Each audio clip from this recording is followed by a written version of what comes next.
안녕하세요. 구독자 여러분들, 보험 전문가 석보험입니다. 오늘 저희 유튜브 채널을 방문해주신 고객님들께 환영 인사를 드립니다. 오늘 제가 다룰 영상의 주제는 바로 절대 해지하면 안 되는 보험 8가지, 해지하면 두고두고 후회할 겁니다. 필수 시청, 이걸로 진행하겠습니다. 본 광고는 손해보험 광고 심의 기준을 준수하였으며 유효기간은 심의일로부터 1년입니다. 보험업계의 10년차 베테랑이 알려드리는 절대 해지하면 안 되는 보험 8가지에 대해서 알려드릴게요. 이건 일반적인 보험 유튜브 채널에서는 쉽게 다루지 않는 정말 핵심적인 정보입니다. 절대 해지하면 안 되는 보험 첫 번째는 바로 오랫동안 유지해온 보험이나 이미 납입이 끝난 보험입니다. 많은 분들께서 질병 입원 일당 보험은 요즘 가성비가 안 맞는다, 혹은 이제는 잘 추천드리지 않는 상품이다라는 이야기를 들어보셨을 것 같은데요. 저 역시 요즘 신규로 가입하는 경우라면 질병 입원 일당은 절대로 권유드리지 않습니다. 하지만 10년 이상 꾸준히 납입해 오셨거나 납입이 끝난 경우라면 이야기가 달라집니다. 오늘은 가성비가 떨어진다는 그 이유 하나만으로 이런 보험을 섣불리 해지해도 괜찮은지 삭제 전 꼭 고려해야 될 점들에 대해서 알려드릴게요. 이번에 저희 팀을 통해 실제로 보험 분석 상담을 받으신 한 고객님의 사례를 소개해 드릴게요. 보험 내역을 보시다시피 질병 입원 일당, 암 입원 일당, 상해 입원 일당, 상해 중환자실 입원 일당이 포함되어 있는 게 보이시죠? 이분은 해당 보험들을 15년 납입 조건으로 가입하셨고 총 180회차 중에서 이미 159회차를 납입하신 상태였거든요. 이 담보들은 질병이나 상해로 입원했을 때 하루 3만원씩 지급되는 구조인데요. 이 경우 저는 해지를 권해드리지 않고 그대로 유지하실 것을 추천드렸습니다. 보험 리모델링을 할 때 가장 중요한 포인트는 지금까지 낸 보험료는 이미 지나간 비용이다라는 점이에요. 앞으로 얼마를 더 납입하게 될지, 그리고 그 금액에 비해 이 보장을 유지할 가치가 있는지를 중심으로 판단해야 됩니다. 그리고 또 하나 자주 등장하는 예시가 있는데요. 종신보험을 보유하신 분들 중에 상담 중 이렇게 말씀하시는 경우들이 많은데요. 전 사망보장은 필요 없어요. 죽고 나서 나오는 돈은 의미 없죠. 이럴 때 저는 어떤 식으로 설명을 드리는지 실제 사례를 통해 보여드릴게요. 이번에는 2012년도에 보험에 가입하신 90년생 여성 고객님의 사례를 소개해 드릴 텐데요. 당시 이분은 학생 신분이었고 경제적으로 책임져야 할 가족도 없었습니다. 그런데 지인의 소개로 어머님의 친구분께서 설계한 보험에 가입하게 되셨고, 사망보험금 1천만 원이 설정된 종신보험에 매달 11만 3천 원의 보험료를 10년 넘게 납입해 오셨습니다. 이 사례만 보면 이 상황에 비춰봤을 때 과연 이 보험이 꼭 필요한가? 가입 당시 상황과 지금이 다르다면 해지를 고민해 봐야 되지 않을까 하는 생각이 드실 수도 있는데요. 저는 오히려 이 보험은 유지하시는 게 좋다라고 판단을 내려드렸습니다. 그 이유도 함께 설명드릴게요. 이 보험을 유지해야 되는 이유를 설명드리자면, 가장 먼저 처음 가입 목적은 다소 맞지 않다 하더라도 현재 상황을 충분히 고려할 필요가 있다는 점인데요. 가입 당시에는 학생 신분이었지만 지금은 두 자녀를 둔 주부로서 삶의 환경이 완전히 달라졌기 때문인데요. 흔히 주부는 사망보험금이 필요 없다라고 생각할 수도 있겠지만 정말 그럴까요? 주부 역시 가정 내에서 중요한 역할을 맡고 있기 때문에 만약의 상황이 생긴다면 남겨진 가족들의 생활비나 양육 부담을 고려해야 될 수도 있습니다. 특히 어린 자녀가 있는 경우 사망보험금은 유의미한 안정장치가 될 수 있다는 점 꼭 기억해 주셔야 되겠습니다. 또 한 가지 중요한 부분은 가입된 담보 항목들을 꼼꼼히 점검하는 일입니다. 예를 들어서 재치료나 수술 관련 특약이 3년 갱신형으로 구성되어 있다면 시간이 지날수록 보험료가 계속 오르게 되죠. 이런 항목은 정리하는 게 맞아요. 반면에 비갱신형으로 10년 이상 유지해온 담보는 해지하지 않고 유지하는 게 현명한 선택이 되실 수가 있습니다. 실손보험은 꼭 유지하시되 종신보험의 경우 사망보험금의 필요성이 낮다라고 판단이 되신다면 금액을 줄여서 보험료 부담을 낮추는 것도 하나의 방법이라고 고려해 보실 수가 있습니다. 즉 종신보험이라고 해서 무조건 유지 혹은 해지로 단순하게 나눌 수 있는 게 아니고요. 그 안에 담긴 특약하고 구조를 전문가와 함께 분석해보고 현재 내게 맞는 방식으로 리모델링하는 것이 가장 중요합니다. 자, 두 번째, 절대 해지하면 안 되는 보험, 바로 유사암 진단비가 충분히 들어간 암보험입니다. 암보험에서 가장 중요한 것 중 하나가 유사암 진단비가 얼마나 보장되어 있는지인 건데요. 많은 분들께서 이 부분을 간과하고 계세요. 지금 내 보험에 유사암 진단비가 얼마인지 꼭 확인해 보셔야 되겠습니다. 암보험에 가입하시면 보통 일반암 진단비랑 유사암 진단비, 이렇게 두 가지 항목으로 나뉘어지게 되거든요. 먼저 일반암 진단비는 우리가 흔히 알고 있는 주요 암들, 폐암, 대장암, 유방암, 자궁암 등 대부분의 중증 암을 보장해드리는 항목입니다. 반면에 유사암 진단비는 보장 범위가 조금 다르거든요. 갑상선암, 제자리암, 경계성 종양, 기타 피부암, 여기에 포함이 되거든요. 이러한 암들은 초기 단계에서 발견되는 경우도 많고 치료 예후도 상당히 좋은 편입니다. 이런 특성 때문에 일반암에 비해서 진단비가 낮게 설정되는 경우가 많고 보장 한도도 제한적일 수가 있습니다. 우리 몸을 이루고 있는 가장 기본적인 단위를 세포라고 하잖아요. 세포는 정상적으로 스스로 분열하고 성장하며 일정 시간이 지나면 자연스럽게 소멸하는 과정을 반복하면서 전체적인 균형을 유지하게 됩니다. 하지만 어떤 원인으로 인해서 세포가 손상될 경우 치료를 통해 회복되면 다시 정상적인 기능을 하게 되지만 회복이 어려울 경우에는 스스로 죽는 세포 자살 과정을 거치게 됩니다. 문제는 여러 가지 이유로 세포의 유전자에 변화가 생기면 이 균형이 무너지게 된다는 점입니다. 이런 경우에는 세포는 비정상적인 방식으로 변하고 제대로 성숙하지 못한 채 과도하게 증식하게 됩니다. 이렇게 조절되지 않고 자라나는 세포 덩어리를 우리는 암이라고 부릅니다. 그런데 양성 종양 중에서도 조금 애매한 경우들이 있거든요. 바로 경계성 종양이라고 불리는 것들인데요. 이 종양은 양성과 악성의 특성을 모두 가지고 있는 상태로 현재는 양성으로 분류되지만 그대로 방치할 경우 암으로 진행될 가능성이 높은 경우가 많습니다. 이처럼 암에 가까운 성격을 띠고 있는 종양들은 유사암 진단비 항목에서 보장을 받을 수가 있거든요. 즉 완전한 악성암은 아니지만 암과 유사한 위험성을 가진 종양들도 보험에서 유사암으로 분류되어서 보장 대상이 될 수 있다는 점 꼭 기억해 주세요.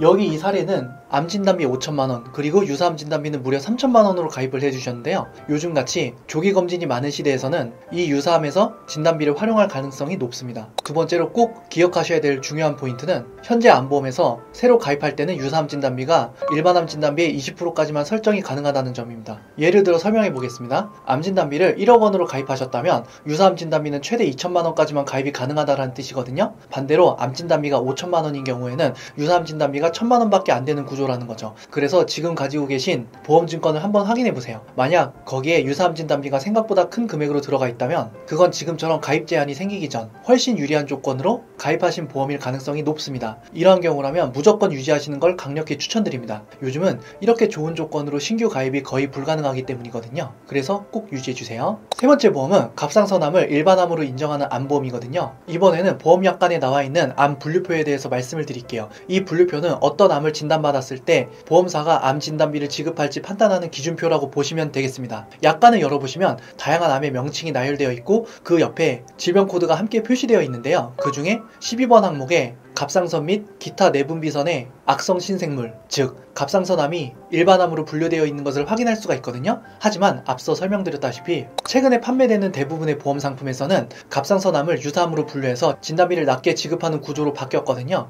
이를 보시면 갑상선암 진단보험금이라고 명시되어 있는 것이 보일 겁니다. 갑상선암은 유사암에 속합니다. 그 이유는 갑상선암은 치료가 비교적 쉽고 생존율이 높기 때문에 그렇거든요. 보험사 입장에서는 일반암 진단비 수준으로 보장해 드릴 경우 손해율이 커질 수밖에 없기 때문입니다. 여기 통계 자료를 보시다시피 갑상선암은 2011년 이후로 대략 100%에 해당하거든요. 이건 거의 모든 사람이 다 완치된다라고 봐야 할 정도인데요. 그 밑에 보시면 폐암은 40.6%고요. 7회에 해당하는 간암은 39.4%입니다. 8위에 해당하는 췌장암은 겨우 16.5%로 생존율이 낮죠. 그만큼 상대적으로 갑상선암은 생존율이 높아서 보험사 입장에서는 손해율이 커질 수밖에 없죠. 예전에는 갑상선암을 일반암으로 보장해드리는 보험 상품이 존재했던 경우도 있었습니다. 특히 오래전에 가입한 암보험이나 종신보험 안에 그런 유리한 보장 조건이 포함되어 있었습니다. 그래서 이제 이 보험은 필요 없을 것 같다라며 종신보험을 단순히 해지했다가 나중에 약관을 다시 확인해보니까 갑상선암이 일반암으로 보장되어 있다는 사실을 알고서 후회하시는 분들이 실제로 많이 계셔요. 따라서 보험을 해지하기 전에 반드시 약관을 세심하게 살펴보시고 보장 내용을 꼼꼼히 확인한 후에 결정하시는 것을 강력히 추천드립니다. 자, 네 번째 보험은 1에서 3종 수술비인데요.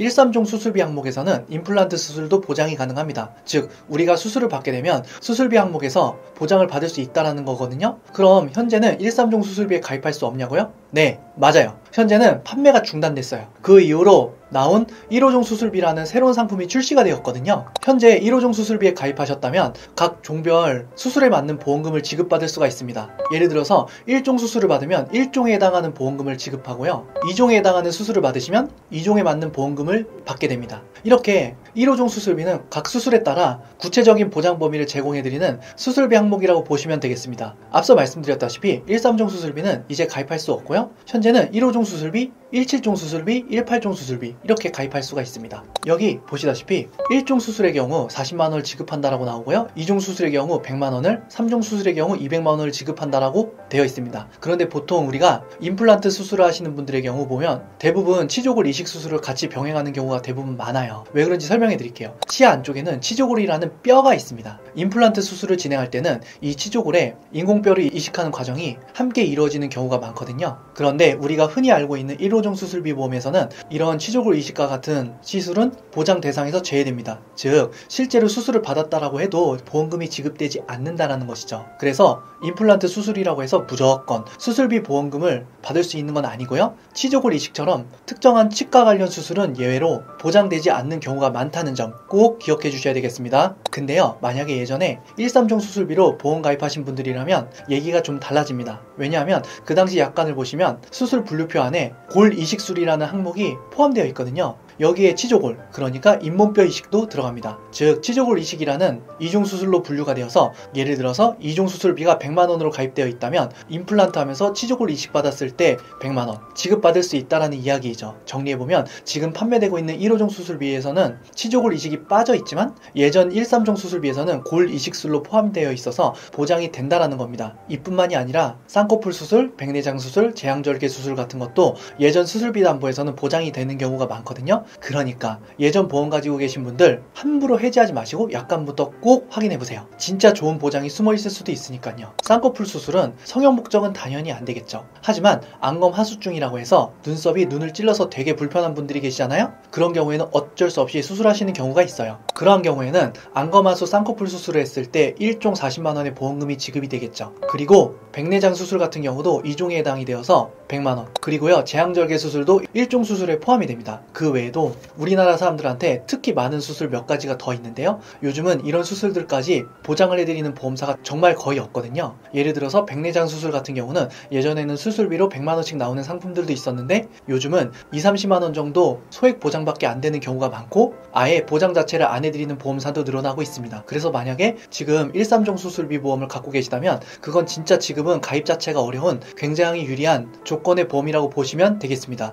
이미 그런 보험을 가지고 계시다면 무조건 유지하시는 걸 강력 추천드립니다. 지금 해지해버리면 나중에 같은 조건으로 다시 가입하라 해도 거의 불가능합니다. 해지하면 안 되는 보험, 5번째는 바로 가족 일상생활 배상 책임 보험인데요. 줄여서 흔히 가족 일배책이라고들 부르는 상품인데요. 혹시 들어본 적 있으실까요? 이 보험은 쉽게 말해서 일상생활 중에서 다른 사람에게 피해를 줬을 때 대신 배상해드리는 보험이라고 생각하시면 되겠습니다. 예를 들면 요리하다 실수로 불이 나서 이웃집에 피해를 줬다라거나 자녀가 밖에서 친구 물건을 실수로 망가뜨린 경우처럼 우리 생활 속에서 충분히 일어날 수 있는 일들에 대해서 보장을 해드리는 것이죠. 예를 들어서 집에서 불이 났는데 그 불이 옆집이나 윗집까지 번져서 수억 원의 피해가 생겼다든지, 또는 자전거를 타고 가다가 보행자와 부딪히거나 고가의 외제차를 실수로 파손한 경우, 반려견이 산책 중에 지나가는 사람들을 물어서 다치게 한 상황, 또는 거주 중인 집에서 누수가 발생해서 아래층 집에 수천만 원의 피해를 준 경우 등등, 이런 사고들은 사실 생각보다 우리 일상생활에서 종종 발생할 수도 있는 일들이에요. 그리고 대부분 예상치 못한 순간에 큰 금전적인 책임으로 이어질 수가 있는 사고들이죠. 그런데 앞서 말씀드린 이러한 사고들을 실제로는 수천만 원에서 많게는 수억 원까지 배상해야 되는 상황으로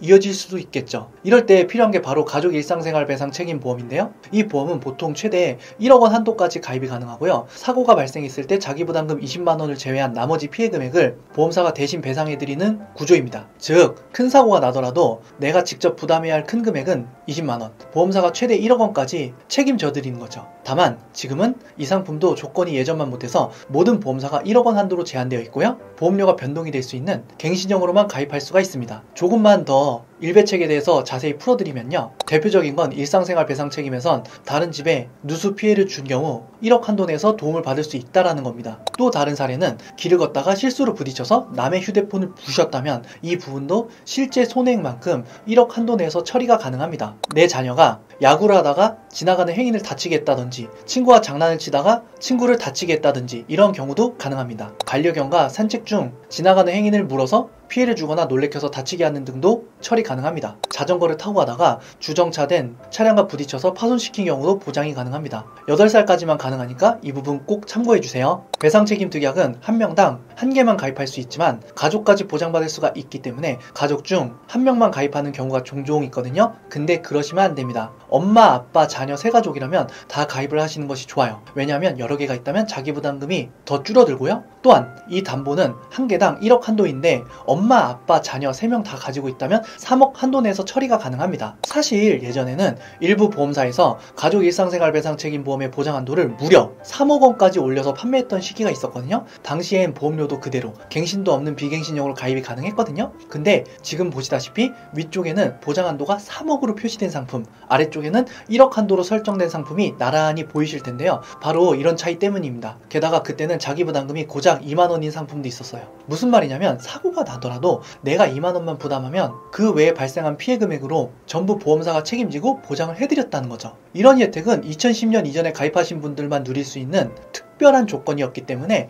해당 상품을 지금까지 가지고 계시다면 정말 귀한 보험을 갖고 계신 거라고 보시면 되겠습니다. 예를 들어서 TV를 깨트린다거나 집에서 누수가 생겼다거나 주차 중에 다른 차를 긁었다거나 키즈카페에서 아이가 물건을 망가뜨린 상황을 생각해보세요. 피해 금액이 20만 원 정도 발생했다면 예전 보험은 자기 부담금이 2만 원이었기 때문에 내가 2만 원만 내고 나머지는 18만 원만 보험사가 대신 보장을 해드렸거든요. 진짜 든든하죠. 그런데 아쉽게도 2010년 이후부터는 모든 보험회사들이 자기 부담금을 20만 원으로 올려버렸습니다. 그래서 똑같이 20만 원 피해가 생긴다면 이제는 보험금이 한 푼도 나오지 않고 전액 본인이 부담해야 됩니다. 그래서 예전에 가입한 자기 부담금 2만 원짜리 상품은 정말 좋은 조건이고, 그런 좋은 조건의 보험을 가입하고 계시다면 무조건 유지하시는 것을 추천드립니다. 그리고 한 가지 더, 보험증권을 볼 때 이 자기 부담금 항목이 적게 적혀 있어서 대충 보면 그냥 지나치기 쉬운데요. 그래서 꼭 꼼꼼히 확인해 보시길 바랍니다. 놓치면 진짜 아깝습니다. 6번째, 절대 해지하면 안 되는 보험은 해지하면 후회할 만한 보험, 자동차 부상 치료비가 큰 금액으로 보장이 되는 운전자 보험입니다. 운전은 면허가 있어야 가능하죠. 대한민국에서 운전면허를 가지고 계신 분들을 살펴보면 남녀 합산해서 2023년도 기준으로 해서 3,443만 6천 명으로 집계가 되거든요. 정말 많은 분들께서 운전면허를 갖고 계시죠. 사실 장롱면허인 사람도 어느 정도 있을 것 같긴 한데요. 아무튼 많아요. 여기서 면허가 있어도 운전을 안 하는 분들도 있을 수가 있겠지만 2023년도 당시 대한민국 인수를 비례해서 보면 당시 인구수가 5,100만 명 정도로 운전면허 소지자는 총 인구의 67%가량 합니다. 그만큼 운전을 많이 한다는 건데요. 그러면 그만큼 운전 중 사고가 발생할 가능성도 비례해서 높을 거라고 생각합니다. 웬만한 자동차 사고는 자동차 보험에서 대부분 처리가 되는데 12대 중과실 같은 사고의 경우에는 자동차 보험에서 보장이 안 되기 때문에 운전자 보험을 마련해야 합니다. 그런데 이 운전자 보험에는 접촉사고만 나더라도 보장이 있다는 사실을 알고 계셨을까요? 요즘에는 그래도 유튜브나 기타 보험을 알아볼 수 있는 온라인 플랫폼이 늘어나면서 과거보다는 많은 분들께서 보험에 대한 보장의 이해도가 높아지셨어요. 그래서 이 자동차 부상 치료비에 대해서 알고 계시는 분들도 많이 계신 편인데, 혹여나 모르시는 분들도 있을 것 같아서 간단하게 설명을 드리자면, 방금 말씀드린 자동차 부상 치료비라는 것은 교통사고로 인해서 자동차 부상 치료비를 가입한 사람이 교통사고가 발생하면 부상의 정도를 1급부터 14급까지 나누어서 급수에 따라서 금액별로 산정이 되어서 보장이 되는 구조의 담보입니다. 이렇게 보면 교통사고로 인한 부상 정도에 따라서 보장이 되기 때문에 교통사고에 한해서는 보장의 범위가 굉장히 넓어요. 무엇보다 가벼운 접촉사고만 나더라도 최소 14급에 해당이 되어서 보장이 지급된다는 점이 가장 큰 장점이 아닐까 합니다. 저는 과거에 택시기사분들만 100분 가까이 가입시켜드린 경험이 있거든요. 이런 곳에 직접 현장으로 뛰면서 수많은 택시기사분들을 가입을 도와드렸어요. 이렇게 LPG 충전소하고 택시회사이고 찾아다니면서 활동을 했었는데요. 그래서 자동차 부상 치료비의 유용함을 잘 알고 있습니다. 현재 자동차 부상 치료비의 보장은 14급에 해당되면 30만 원이 지급이 되는 보험인데요. 중복으로 가입이 안 되고요. 1인당 30만 원이 업계 리미트입니다. 그런데 과거에 운전자 보험을 가입할 때 50만 원으로 설정해서 준비하실 수 있었던 기간이 있었거든요. 한시적으로 최대 14급 기준으로 해서 80만 원까지 가입이 가능했던 시절도 있었죠. 그리고 중복으로 가입을 할 수 있었던 시기도 있어서 중복 가입을 준비하셨다면 14급 기준으로 해서 최대 160만 원까지도 가지고 계신 분들도 있으실 겁니다. 자동차 부상 치료비의 최대 장점은 과실 여부 없이 교통사고만 증명할 수 있다면 지급이 된다는 점이 가장 큰 장점이라고 할 수가 있고요. 가장 받기 쉬운 14급의 보험금이 매우 유용하다라고 느끼실 수가 있을 겁니다. 그만큼 보험 사기로 이어질 수 있다라고 생각하지만 사실상 보험금 받자고 불법 행위를 저지르는 사람은 거의 없을 거라고 생각합니다. 그리고 과거 자동차 부상 치료비의 장점은 한 가지 더 있어요. 바로 단독으로 사고가 날 경우에는 청구에 대한 번거로움이 다르다는 점입니다. 23년도 이전 운전자 보험에서는 단독 사고의 경우 사고가 발생하고서 병원에 가서 진단서나 소견서를 받아서 보험사에 제출하면 지급이 되었었는데, 현재는 단독 사고가 발생한다면 교통사고 지급 결의서를 꼭 제출을 해야 해서 자기 신체 사고나 자동차 상해로 접수를 한 후에 지급 결의서를 발급받아서 제출해야지 청구가 가능합니다. 여기서 문제는 무사고 할인을 받고 계시는 계시다면 무사고 할인이 깨질 수 있고, 또한 자동차 보험의 보험료가 할증이 될 수도 있거든요. 그래서 여기서 무사고 할인하고 할증을 지켜내려면 내 돈으로 환입해서 상계 처리를 해서 처리하는 방법도 있긴 하지만, 사실 자동차 부상 치료비의 금액은 현재 모든 보험사에 30만원 밖에 가입이 안 되기 때문에 큰 의미가 없을 수가 있으니까 이 부분은 계산을 잘해서 처리하셔야 되겠습니다. 지금이라도 내 운전자 보험에 자동차 부상 치료비는 얼마로 가입을 해놓았는지 꼭 증권을 꺼내서 체크해 보시길 바라겠습니다. 절대 해지하면 안 되는 7번째 보험은 일반 상해 의료비 보험입니다. 여러분, 일반 상해 의료비에 대해서 아시나요? 이게요, 실손보험보다 보장이 더 좋은 경우가 많습니다. 실제로 저희 고객님 중에 한 분은 이 보험으로 상해 시 최대 1000만원까지 의료비 보장을 받는 조건으로 가입을 하셨거든요. 진짜 잘 가입하신 거죠. 그 전에 상해의 조건이 궁금하실 텐데요. 상해란 우연성, 외래성, 급격성, 이 세 가지를 충족해야 되는데요. 상해 사고란 어떤 상황을 말하는 걸까요? 핵심은 세 가지예요. 우연성, 급격성, 외래성. 이게 무슨 말이냐? 예를 들어서 운동하다가 갑자기 발목이 꺾였다, 길 가다가 미끄러져서 넘어졌다. 이건 예고 없이 외부 요인으로 갑자기 다친 상황을 말하거든요. 이게 바로 상해에 해당하는 상황들입니다. 상해 의료비 보험의 가장 큰 장점 중 하나는 바로 교통사고나 낙상 같은 외부 충격으로 인한 상해 사고로 병원 치료를 받았을 때 피보험자가 실제로 부담한 의료비를 전액 보장해드린다는 점이거든요. 이게 무슨 말이냐면, 병원에서 치료를 받고 본인이 직접 낸 의료비가 있다면 그 금액을 100% 그대로 보험금으로 돌려받을 수 있다는 뜻입니다. 공제금이 없고 깎이는 금액도 없다는 게 첫 번째로 큰 장점입니다. 그리고 여기서 정말 중요한 포인트는 이 보험은 자기 부담금이 0%, 즉 내가 부담해야 되는 최소 금액이 없다라는 점이에요. 일반적인 실손보험은 보통 몇만 원 정도 본인이 부담해야 하거나 혹은 일정 비율만큼 보장받는 경우가 많은데, 상해 의료비는 본인 부담금 없이 전액 보장이 가능하다는 게 큰 차이점이죠. 요즘에 4세대 실손보험은 비급여 부분에서 70% 정도만 보장을 받고 나머지 30%는 본인이 부담을 해야 되는 건데요. 상해 의료비의 두 번째 큰 장점은 국민건강보험 적용을 받지 못하는 상황에서도 보장이 된다는 점입니다. 여기서 중요한 예시로는 자동차 사고나 산재 사고가 있거든요. 자동차 사고가 발생하면 대부분 자동차 보험으로 치료비를 처리하게 되죠. 그런데 최근에 실손보험에서는 자동차 보험으로 처리된 부분에 대해서는 보장이 안 되는 경우가 많습니다. 그 이유는 중복 보장이 안 되기 때문인데요. 하지만 상해 의료비에 가입한 경우 자동차 보험이나 산재 보험으로 보장을 받았다 하더라도 의료비 총액의 50%에 해당하는 금액을 추가로 받을 수가 있다는 점이 큰 장점입니다. 즉 이미 보험으로 처리된 부분에 대해서도 추가적인 보장을 받을 수 있는 기회가 있다라는 거죠.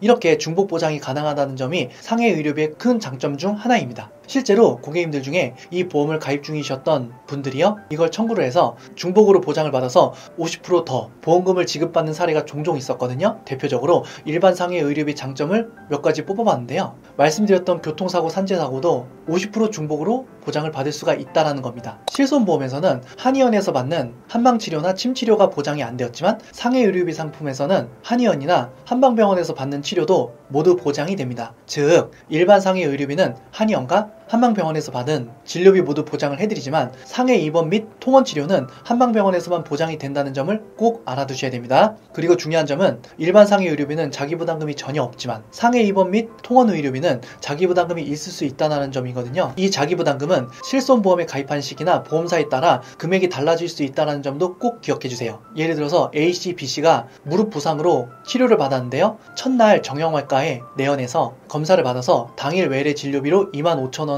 지불해야 되는 상황이 왔고, 물리치료를 받아서 15,000원을 지불해야 되는 상황을 맞닥뜨렸다고 할게요. 며칠이 지나도 차도가 전혀 없고 통증이 오히려 심해지니까 종합병원에 가서 MRI 검사로 45만원 정도가 나왔고, 혈관 주사를 맞아가지고 20만원 정도가 나왔습니다. 그런 후 직장 근처 한의원으로 병원을 옮겨서 침치료를 10회를 받았는데요. 한 해당 5,000원이라 칠게요. A씨는 일반 상해 의료비 가입 금액 한도 100만원에서 최고 1000만원까지 해서 그 발생한 모든 치료비에 대해서 보장을 받으실 수가 있었습니다. 하지만 B씨의 경우는 상해통원 의료비 담보 특약에 가입했지만 A씨와 비슷한 상황을 겪었음에도 실제 치료비를 전액 보장받지 못했어요. 그 이유는 1일 보장 한도가 있기 때문인데요. B씨는 1일 외래 25만원, 약제비 5만원 한도로 가입했고요. 본인 부담금 최소 1만원을 공제해야 됐거든요. 따라서 첫날 정형외과에서 3만원, 종합병원에서 25만원만 보장을 받을 수가 있었죠. 그리고 가장 큰 차이점은 한방병원이 아닌 한의원에서 받은 10차례의 침취율에 대해선 보장이 되지 않는다는 점입니다. 결국 보장 한도와 자기부담금이 중요한 역할을 하기 때문에 이러한 부분을 잘 이해하고 가입 조건을 체크하는 것이 중요합니다. 그리고 여기 보시다시피 임플란트 수술이 필요한 경우나 치조골 이식 수술이 필요한 경우 보험에서 보장받을 수 있다는 점이 큰 장점입니다. 상급 병실을 이용하면 7일 동안 100% 보장이 되고요. 병실 등급에 상관없이 7일 동안 상급 병실을 사용하면 치료 비용이 전액 보장이 된다는 거죠. 또한 입원 치료나 통원 치료와 관계없이 예를 들어서 가입 금액이 1,000만 원이라면 바로 이 1,000만 원 내에서 치료 비용 전액을 100% 보장받을 수가 있습니다. 즉 MRI 촬영이나 수술이 반드시 필요한 상황이 아니더라도 통원 치료 중에 고가의 검사를 받거나 치료를 받을 경우에도 바로 이 1,000만 원 한도 내에서 전액의 보장이 이루어진다는 점입니다. 또한 보조기기나 의치, 그러니까 틀니, 이러한 항목들도 보장이 포함되거든요. 대부분의 실손보험에서는 틀니나 보조기구, 의자 등은 보장이 제외되는 경우가 많지만 상해 의료비에서는 이러한 항목들에 대해서 전액 보장이 가능합니다. 이로 인해서 틀니나 보조기기가 필요한 상황에서도 추가 비용 부담 없이 보험 혜택을 누릴 수 있다는 점이 큰 장점입니다. 따라서 일반 상해 의료비에 가입한 분들께서는 상해 치료와 보장 항목들을 종합적으로 고려해봤을 때 보험을 만기까지 유지하는 것이 중요한 결정이 되실 수가 있습니다. 특히 보장 범위가 넓고 실용적이기 때문에 현재의 조건을 그대로 유지하는 것이 바람직합니다. 마지막입니다. 8번째, 7년에서 10년 정도 납입한 변액보험, 이거를 해지하면 안 됩니다. 고객님들 중에 변액보험을 해지해야 될까요? 라는 질문들을 많이 주시는데요. 변액보험에 민원이 많아지는 경우는 바로 수익률 변동성 때문입니다. 상품 이름을 보면 액수가 변한다는 점에서 알 수가 있죠. 문제는 변동이 생겼을 때 그 변화가 긍정적인 방향으로 이루어졌다면 민원이 없었을 거겠죠. 자기 돈이 늘어난다는데 누가 민원을 넣겠나요? 하지만 돌려받는 돈이 줄어들 거라고 생각하니까 민원을 넣겠죠. 간단히 말해서 변액보험은 펀드처럼 투자 성격을 갖춘 상품이라고 보시면 되겠습니다. 이 변액보험에도 3가지 큰 종류가 있는데요. 먼저 자신이 가입한 변액보험이 어떤 종류에 해당하는지 확인하신 것이 중요합니다. 첫 번째, 변액연금보험은 연금 개시 시점에 도달하면 수익률이 마이너스일지라도 원금을 보장해드리는 상품이거든요. 대부분 원금 보장을 위한 안전장치가 마련되어 있기 때문에 안정적인 선택이 될 수가 있습니다. 두 번째, 변액 유니버설은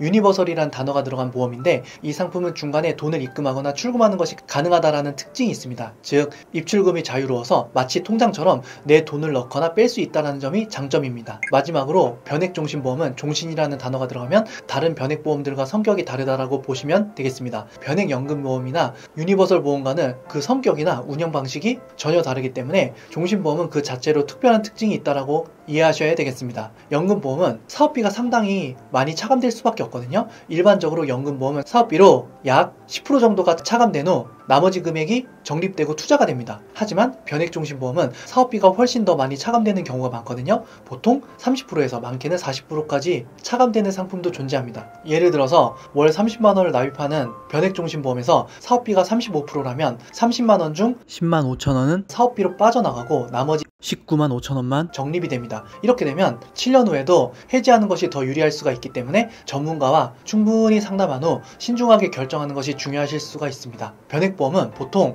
10년 납입 상품이 많거든요. 예를 들어서 7년만 납부했어도 절반 이상을 이미 납입한 상품이라면 이미 상당 부분 사업비를 보험사에서 납부한 상태거든요. 따라서 이 상태에서 해지하면 낸 사업비는 돌려받을 수 없기 때문에 가능하면 남은 기간이 짧다면 해지보다는 유지하는 것이 좋습니다. 게다가 변액보험은 비과세 혜택이 있기 때문에 10년 이상 유지하면 비과세 혜택을 누릴 수가 있거든요. 그 혜택도 누리셔야죠. 그리고 이 상품은 펀드에 투자되는 상품이기 때문에 보험 안에 포함된 펀드 종류를 한번 살펴보는 것도 중요합니다. 채권형 펀드, 주식형 펀드, 금펀드, 중국펀드 등 다양한 펀드 옵션이 있을 수도 있거든요. 만약에 투자에 대해 잘 모르고 어떻게 포트폴리오를 구성해야 될지 모르신다면 이러한 경우에는 해지를 고민할 수밖에 없습니다. 저는 이러한 분들께 첫 번째로 펀드에 대한 기본적인 공부를 좀 해보시라고 추천을 드립니다. 왜냐하면 결국 이 상품을 통해 나중에 종신토록 연금을 받을 수가 있기 때문에 지금 해지하면 너무 아깝죠. 그래서 가능한 한 이 상품을 유지하시는 것이 좋습니다. 하지만 그렇다고 해서 펀드를 전부 주식에만 투자하거나 모두 한 가지 펀드에만 올인하면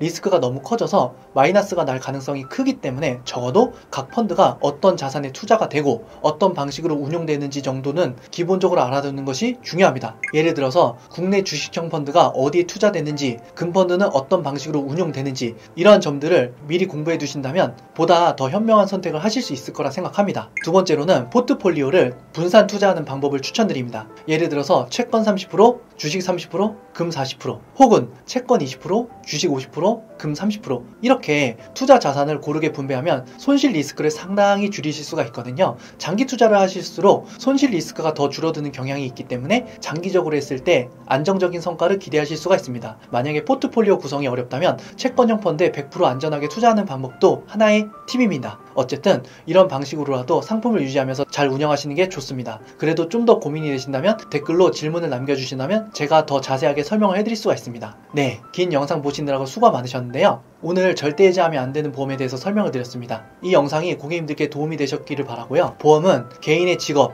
병력, 가족력 등에 따라 추천되는 회사와 상품이 달라지므로 정해진 답이 없다는 점을 꼭 기억해주세요. 또한 같은 보장을 설계하더라도 설계사가 고객님에게 가장 적합한 보장을 설계했는지 그게 키포인트예요. 보험 가입도 중요하지만 가입 후에 보험금 청구나 도움이 필요할 때 오랫동안 함께 할 수 있는 설계사를 선택하시는 것도 중요하거든요. 오늘 영상 도움이 되셨다면 구독, 좋아요, 알림 설정 부탁드리겠습니다. 주변에 필요한 분들에게 공유해 주시고요. 인사하고 마치겠습니다. 감사합니다.